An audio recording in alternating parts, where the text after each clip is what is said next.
Hey, my name is Maya. I'm 23 years old and I'm from Greensboro, North Carolina, but I currently live in New Orleans. I live in New Orleans with my boyfriend and my 4 month old son. Now, my chosen industry is the media industry. Ever since I was in middle school, I've always been interested in media, whether it's photography, videography, or even just talking about any topic.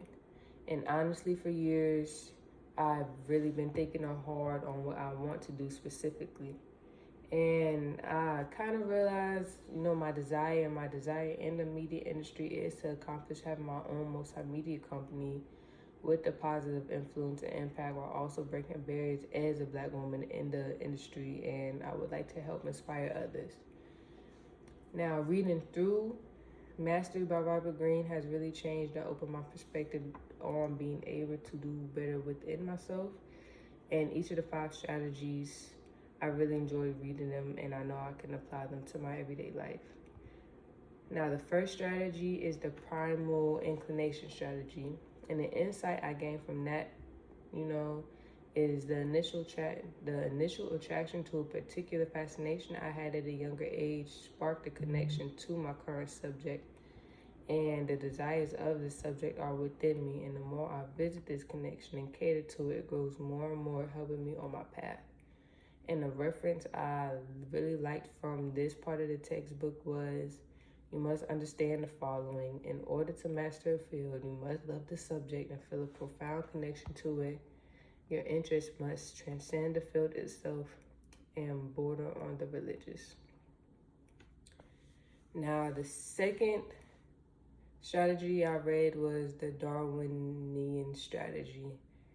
And really, reading through this, it was kind of hard because figuring out the perfect niche for me has always really been hard because I could never settle on the specific thing that I've always wanted to do. And it's like I'm always at a battle within myself trying to figure out what my niche is. But after reading through the strategy, it really had given me the confidence and the specific insight on learning how to find my own lane and to build up from there. And the reference from this part of the textbook I liked was, in some ways, this niche really corresponds to your uniqueness. Now, the third strategy was the rebellion strategy. And it really threw me for a loop because all my life I have been the one to follow every rule and do my best to not really get in trouble. Now, I really do enjoy the career path that I chose, but I know some people weren't really fond of what I chose. And growing up, I learned that I have to follow what I love and want to do rather than pleasing other people. Reading through this strategy just helped boost my courage in being able to rebel against others in order for me to pursue my desires. And the reference I liked from this part of the book is, it is a healthy part of your development to follow a path independent of your parents and establish your own identity. The fourth strategy was the adaptation strategy, and I can say this was my favorite one. Now, my life task isn't anyone else's but mine, and holding on to the past, old ways, and old people will be the demise of my life's task. I really just had to accept the change that comes with it and also learn how to let go and let go what's not best for me. And a reference I really enjoyed was, you are not tied to a particular position. Your loyalty is not a career or a company. You are committed to your life's task, to giving it full expression. It is up to you to find it and guide it correctly. And the last strategy was the life or death strategy. And reading through it, it showed me on how real it is. And on the path of your life's task, there are going to be many obstacles and challenges to steer you off your course. But the more off course you go, the more you'll be following something that's not meant for you. And I can honestly say this has happened to me a couple times, and I've learned how to refocus myself to put myself back on track. And it is truly a life or death situation because I either had to choose my own path or I end up doing something I never wanted to do in the first place. And the reference I really enjoyed was, no good can ever come from deviating from the path that you were destined to follow. And the other reference was, you cannot have everything in the present. The road to mastery requires patience. Now, expanding, when I went off to college, My original major was mass media studies.